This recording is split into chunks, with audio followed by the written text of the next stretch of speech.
Okay, so well done for completing that first sheet. So hopefully you've done at least 8 of those predictions. And once you've done the predictions, you've then done the check-in with your light source, whether it's a torch or whatever it might be, and you've identified whether they are opaque, translucent, or transparent objects. Okay, I look forward to seeing that. That's the really sciencey bit. That's the really important bit. So you get the idea of a prediction, and you get the idea of those 3 points of language: opaque, translucent, and transparent. That's interesting. That's fun. And the next bit's really fun. So what I'd like you to do for the second bit is to start thinking about the week we're in. So this week culminates in Chinese New Year. On the screen, I've printed off, I've put down the Chinese New Year. And what I'd like you to do is read through this story to see if you could maybe create a light show showing the story of Chinese New Year. Now, to do this, what I'd really like you to do is make some characters who are transparent, translucent, and opaque. And I'll show you what I mean. Mine's not the whole Chinese New Year, but I thought I'd just show you a rough idea of what I mean and then see how your imaginations go with it. So we've got the story because it's leading up to this weekend, Chinese New Year. And if you look through, you might see that some of the different animals had different characteristics and maybe also appearances. What I was thinking, I could pick 3 other animals and I could show you how I could do them as a way of demonstrating transparent, translucent, and opaque objects. So what I did first of all is I drew 3 animals, and obviously you can all tell straight away the one on the bottom left, and I used a bit of card for this. It's important to use card rather than paper. I used a bit of card, and the one on the left is a turtle. You can all tell that because that's a wonderful picture of a turtle. The one at the top is, yeah, you're quite right, it's a tiger. Yep, and the third one, the one down the bottom, you're right, absolutely, it's an orangutan. Now, once I've done that, I need to find 3 sticks. Now, luckily, I've got children, so I've got plastic cutlery in my house. If you don't have brothers or sisters, see if your mummy and daddy have got anything like a pencil or a pen. You'll need 2 or 3 of them, one for each of your animals that you include in your story. And then what I did was I used my cutlery on the back of my characters, and I'll show you what I mean by that in a minute. First of all, then I had to find some translucent paper. Now, I was a bit worried because sometimes teachers set you tasks to do like this and you have to then go shopping. And the reason we're at home at the moment is so that we don't go out and about and contact people. So if I sent you shopping, it wouldn't seem fair. So some of you might have greaseproof paper, which would be ideal. But if you don't, you can use toilet paper. And if you split it and you see what I've done there, the thinner, make it into the thinner part, then it becomes the translucent material where you can still see through and it casts a shadow, but it's not as deep a shadow as an opaque object.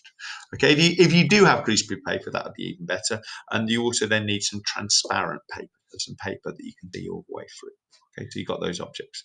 What you do then, your animals out, so you can see Terry the turtle, Tony the tiger, I think, and Odetta the orangutan. And then you need to make some stripes in your tiger, so you'll need to make some holes with a pencil or something. You might need some help from an adult to cut these out, see who's about. If not, just try and do the best you can with any scissors that you can safely use at home. And then you've got your striped tiger now. You can see that's over there. Once you've done that, you're then going to stick on the back of them those sticks after you've put the paper in them. So you can see on my tiger now, I've used my transparent paper to stick over the holes in him, and then my turtle has got some translucent paper over the gaps in him. Okay? And then what I'm going to try and is create a light source. So I used a cardboard box that was a shoe box, and I then propped up my torch. Now then I thought, actually, my torch is a bit rubbish. Now, if you've got a better light, like a desktop light, that's a bit better. So then I found I could use a desktop light. Mrs. Spring wasn't working at that point, so I could borrow it quickly. But if you don't have a light, it's just about getting the idea of transparent, opaque, and translucent. So if you've got mummy or daddy's phone or any kind of light, then you can set up your little light source for your light show. What you then need to do is try and create a light show which shows our 3 different types of objects: translucent, transparent, or opaque.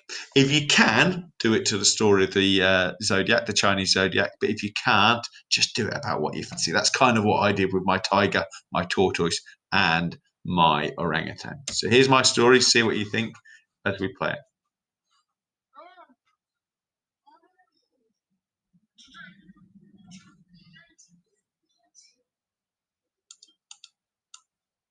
Sorry, I'll turn it up so it's a bit louder.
Bye, Ornifold.